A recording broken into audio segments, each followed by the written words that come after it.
हकायात रूमी में आता है कि एक बादशाह ने तेली से पूछा कि 1 मन तिलों में से कितना तेल निकल सकता है।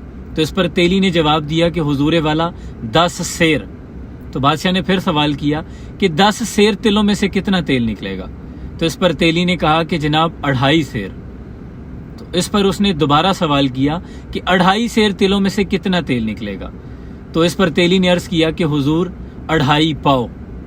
सवाल का सिलसिला यूं ही चलता चलता बादशाह ने सवाल किया कि ये बताओ 1 तिल में से कितना तेल निकलेगा। तो इस पर तेली ने जवाब दिया कि जनाब इतना तेल कि आपके 1 नाखून के सिरे को तर कर दे।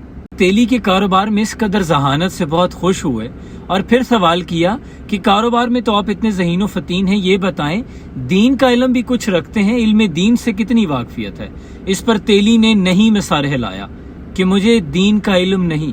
बादशाह बड़ा गजब में आया कि कारोबार में इस कदर महारत और दीन से बिल्कुल नावाकफियत, बेबहरावार होना। बादशाह सलामत ने गजब में फौरन कहा कि इसे कैद खाने में डाल दिया जाए। जब तेली को कैद खाने की तरफ ले जाया जा रहा था तो तेली का लड़का आ गया और दस्त बस्ता खड़े होकर बादशाह सलामत की खिदमत में गोया हुआ कि हुजूर का वकार बुलंद हो, मुझे मेरे बाप का जुर्म बताया जाए। इस पर बादशाह सलामत ने कहा कि ये कारोबार में तो इस कदर ज़हीन है कि 1 तेल से कितना तेल निकलेगा ये जानता है, लेकिन ये दीन से बिल्कुल बेखबर है, इसलिए इसका अंजाम अब कैद खाना है। इस पर वो बेटा कहने लगा कि बादशाह सलाम, कसूर इसका नहीं इसके बाप का है जिसने इसको इल्म दीन से बेबहरा रखा, लिहाजा कसूर इसके बाप का है, मेरे बाप का नहीं।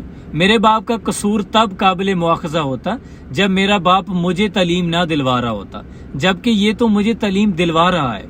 बादशाह सलामत उस बेटे की जहानत से भी इस कदर खुश हुए कि कहा कि तुम्हारे जवाब से ना कि तुम्हारे बाप को भी कैद से रिहा किया जाता है, बल्कि तुम्हें भी एक इनाम से नवाजा जाता है। मौलाना रूमी अला रहमा ने इस वाक़े को कोड किया है।